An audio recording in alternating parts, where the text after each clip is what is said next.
Hey folks, hope you're all well and welcome back to the Risk Management Education series. In the first two videos in the series we had a look at the numbers around drawdown and why risk management is so important for longevity in trading, as well as defining what makes up our edge and where risk management fits both within that edge itself and in the overall process of building it. I'd recommend watching those if you've not already done so, and I'll link those on the screen now. Today we're going to look at what a risk management plan is and how you might go about building one for yourself. So the goals for the session today then are to understand what is a risk management plan, what does it contain and how do you start building it, how you use that consistently to manage your trading risk across hundreds or thousands of trades, how this differs from trader to trader and why that's okay, you don't have to have the same plan as anybody else.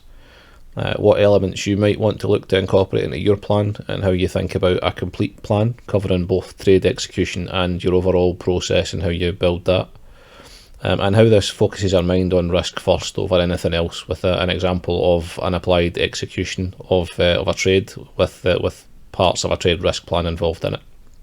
So the first thing we'll look at then is what is a risk management plan and how do you use it. So this is very much my view of risk management as an overall process and where an individual trade plan fits into that. But ultimately, as we've kind of covered in the first two videos, in my view there are two main facets to a complete risk management plan. The first of those is rules specific to individual trades and how you'll apply them consistently across the series of trades. So the risk management plan essentially governs your execution. And then there are the second part of that is the rules specific to your overall process, which includes how you build your trading strategies. So things like back testing, forward testing, the bedding in period for trading strategies, the stuff we spoke about in the previous video. So those together make up your overall risk management plan.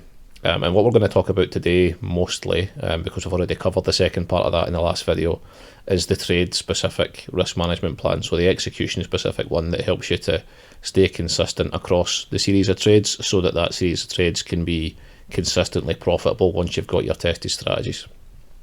In the previous video when we talked about the rules based strategies and why they were important, I made the point about those rules being simple and prescriptive, things that you can follow without there being any dubiety in it. And the risk management plan for trade execution is very similar. So your risk rules should be very prescriptive. There should be absolute clarity in how you're going to apply those rules to each and every trade. And particularly when it comes to risk, you shouldn't give yourself any wiggle room within that, or you should try not to give yourself any wiggle room within that, because the more wiggle room you give yourself, the more tempted you're going to be to disregard your risk management plan. And ultimately, the trade risk management plan, or the trade element of your risk management plan, is your insurance against being wrong. And that's what keeps us safe when we're wrong, because as we've discussed, we are going to be wrong, and probably quite a large proportion of the time we're going to be wrong. That's how trading works. So having this insurance there, rules that we can follow to keep us grounded when we are wrong, helps to control our psychology. And as we discussed in the last video, psychology alongside the tested strategy, alongside the risk management plan, is what gives us our edge over the series of trades, be that 100 trades, 1,000 trades or whatever. The rules based strategies themselves, the back test and forward test and bedding period, those are examples of the second part of the overall risk management plan. So again, we spoke about that last time, so we'll not go into it too deeply today. It's just again to call out that risk management is a kind of two-pronged approach. There's how you manage risk within each individual trade, and there's how you manage risk within your overall process of trading or investing or whatever it is that you're doing within markets. So the one we're talking about today is how you define the management of risk within your trades, and the larger piece is how you define and manage your risk within your overall process, encompassing everything that leads up to that trade execution. So hopefully that makes sense. And in terms of how you use it, it is just very much as described there. You go into trades with a consistent set of rules in terms of your strategy, a consistent set of rules in terms of your risk, and all you're really focused on then is mechanically executing those rules. You don't have to think about it, you're just looking for your setups, you're looking for your rules to be met, and then you're following your risk management rules in order to keep you safe on the occasions that your idea is wrong. And again, as I said last time, it's okay if your trade ideas are wrong. You have to make it okay for your trade ideas to be wrong. And the trade portion of your risk management plan and being consistent to following that is what allows you to go through your trading journey with those trade ideas being wrong, being okay. So hopefully that makes sense. I just want to quickly touch on the differences between risk management plans from trader to trader.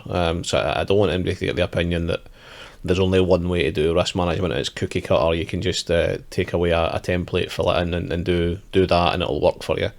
There is obviously an element of that where there are common components that you would find across any good risk management plan. But overall, a working and well-tested risk management plan, or an execution-based risk management plan, is going to be individual to you as a trader. And that's based on many different factors from your individual risk appetite. Your risk appetite may be very different to mine. I'm comfortable starting at 2% account risk per trade. You may want to be lower than that. You may want to be higher than that. I wouldn't recommend it. As I've said previously, the kind of global thinking on risk management is that 2% per 2% account risk per trade should really be your maximum sort of risk you're looking at. But the point is that your appetite will differ from mine and other people's. There's the psychology of each individual when taking a loss. Some people are very comfortable taking a loss and happy to jump straight back in afterwards. Other people are not so comfortable taking loss, and it can really kind of put them off their game for a bit. So some people will put in their plan, for example, a pause time for going back in, or as I've discussed in terms of my losses, the way that I control my psychology is I reduce my risk in the next trade afterwards until I've made that initial loss back. The trading strategies themselves will call for slightly tweaked rules within your risk management plan. Whether you use leverage or margin or not will dictate whether you have that portion of your risk management plan filled in. Your defined rules for how and why you'll use leverage. So I guess the point here is that there's many different elements that would make up a risk management plan when it comes to the trade execution side of things. And you really have to look at what you think you should have in yours based on your knowledge of you as a trader, and you need to test that over time and tweak it as is required to get the best possible version of that for you. And really this is just, as I say, it's your individual protection against the market and against being wrong within the market. So the kind of sweet spot you're looking for is, what do I need to have in that plan in order to give me both the protection that I want, that's going to make me feel comfortable, and actually leave me feeling comfortable when I'm executing that.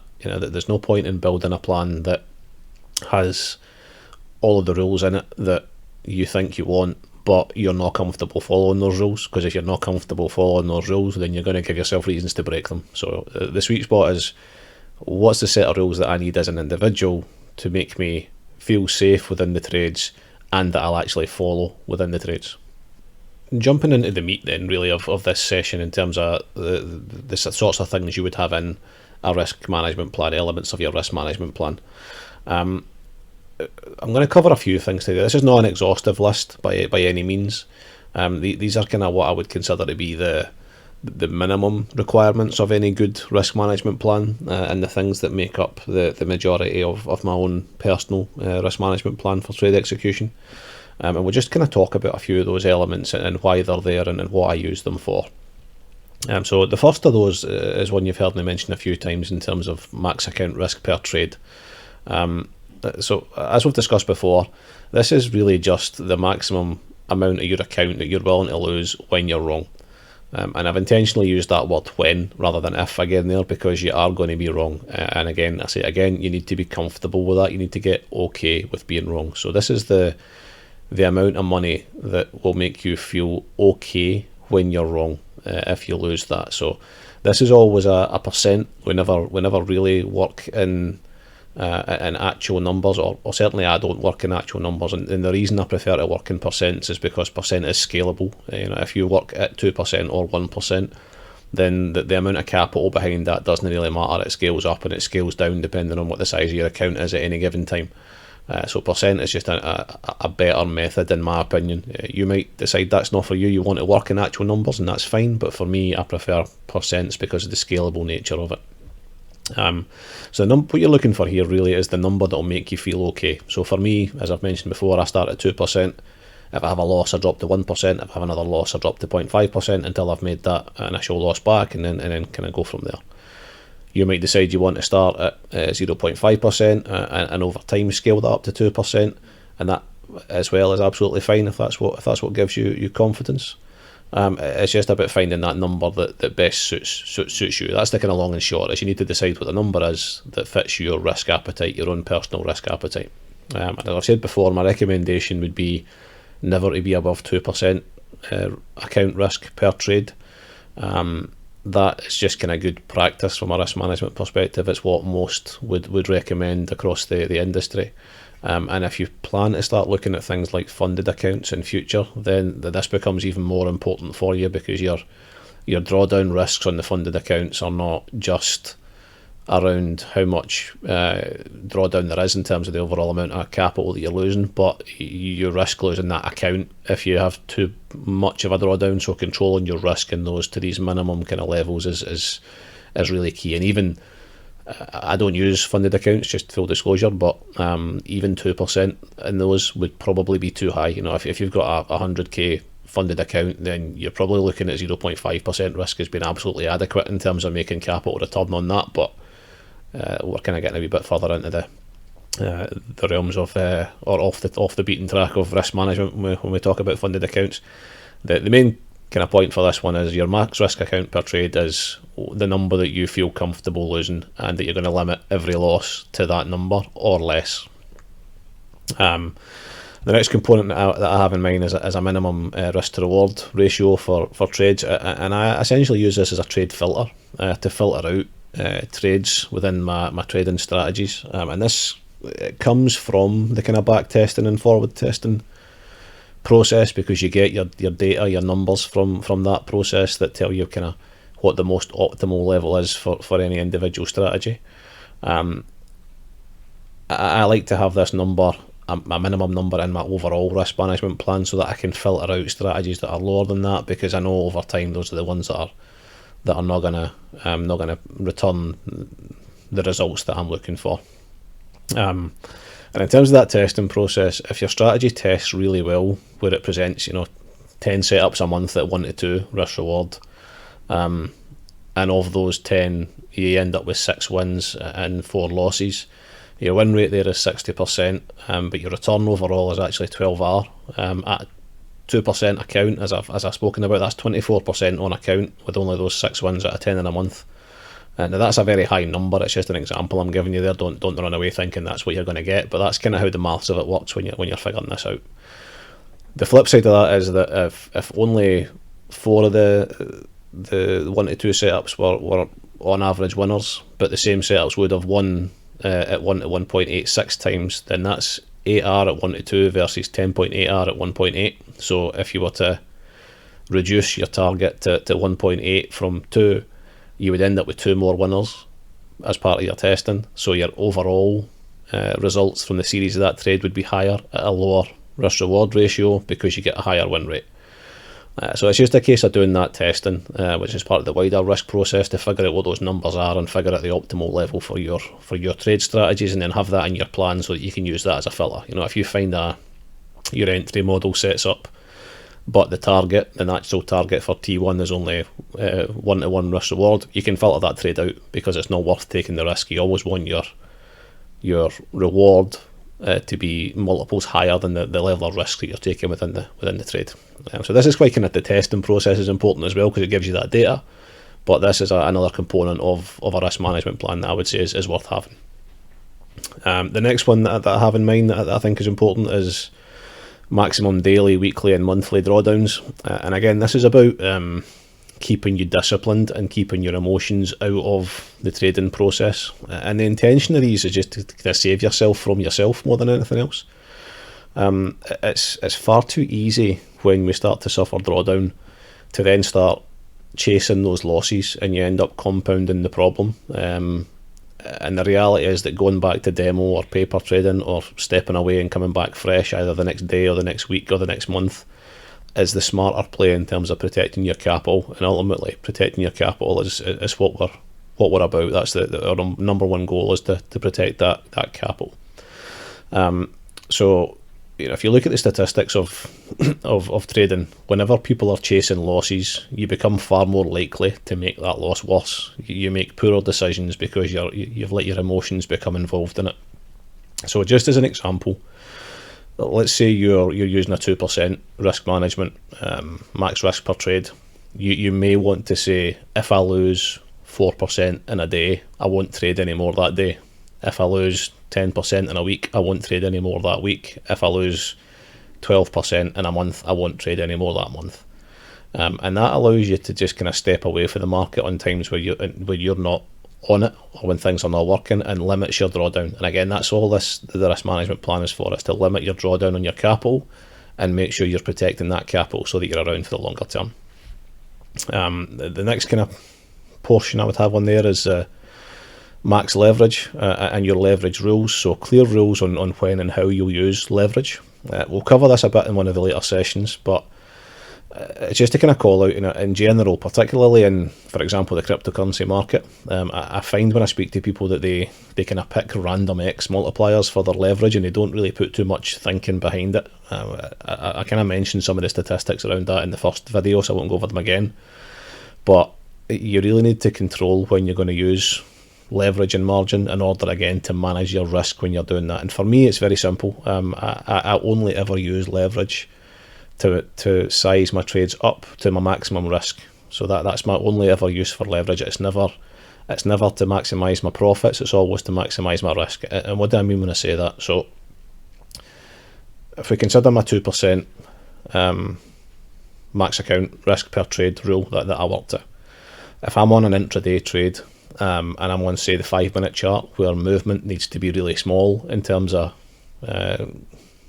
getting to my profit targets, I could find, and I think this is actually the example we've got later, I could find that my trade risk is 0.9 or 0.1%, 0.09 or 0.1%. So I can use 10x on that to multiply the risk up to 1.9% or 2%, because that multiplies the risk to my maximum account risk allowable.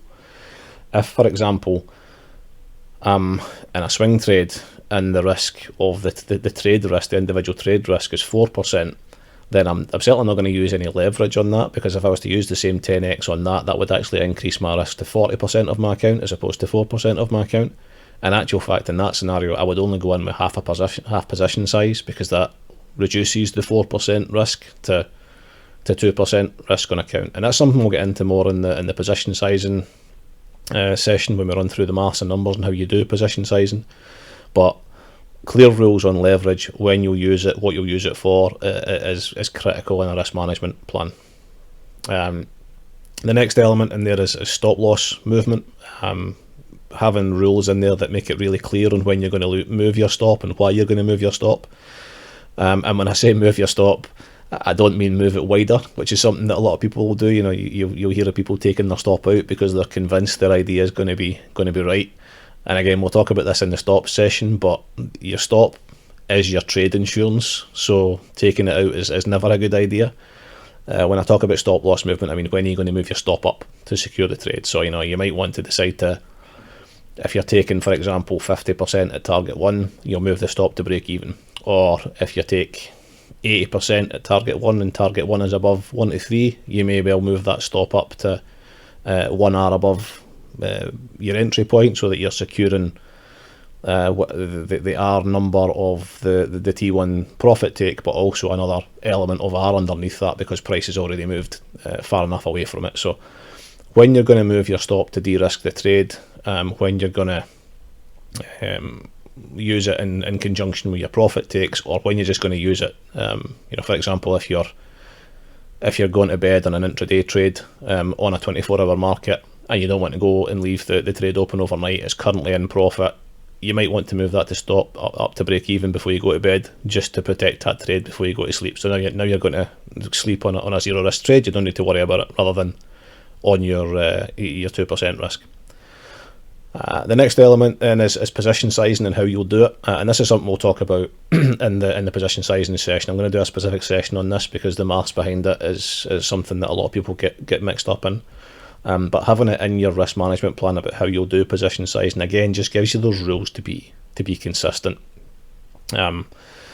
So those are the kind of main elements that I would see as being minimum to a good risk management plan. There are other things that you could add, and in terms of how large you need to make it, I would caution against making it so big that you can't follow it. I mean, I think a good risk management plan is something that you should kind of know off by heart. You shouldn't need to really refer to it too much after you've got it developed and after you're used to using it. And as an example, mine is about half a page of A4, and it contains all of these rules and a few more. But just make it so that it's not overly complicated that you can't follow it, but includes all the things that you need in it to make you comfortable within the trades and protect your capital within the execution phase of the trading process. Last slide for today then, and this is just an example of a trade setup and some of the kind of risk conditions that were considered as part of this, and how they kind of relate back to that risk management plan that we just spoke about. So I'm not going to get into the trade strategy that brought this trade around, or the entry criteria or target criteria. We're just looking at the risk element of it here. So in terms of the max account risk per trade, it was 2%, and this was that intraday scalp that I was talking about earlier, where the trade risk itself was 0.19%. You can see there. So based on the entry I was looking at, the stop location was above the highs to the left that you can see there. So it's the technical location on the chart as to where that trade idea would have been invalid. Had price kept going above that, that's when I would have been willing to accept I was wrong. So that's when I wanted to get out, and the trade risk there then became 0.19%. The target was a 0.5 extension of the dealing range that I was working within, which is a level that I've tested as part of this strategy, and I know that gets hit fairly often.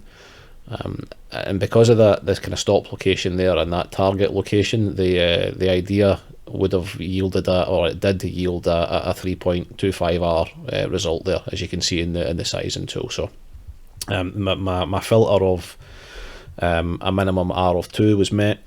My maximum account risk was met. It was lower than my maximum account risk, which meant I could use leverage. So this was a 10x trade, which took the overall account risk up to 1.9%, which was just below my 2%. And when I'm using leverage, I do intentionally leave a little bit of meat on that there, because that covers my leverage fees as well within the max 2% if I'm wrong. So those conditions were met. The way that I kind of exited this trade was a 70% partial at that target one, because it was such a kind of a good RR trade. I wanted to leave 30% in to see if it went on any further, because maximising your winners is something you always want to look for. So I was 70% out at target one, which gave me 2.275R secured.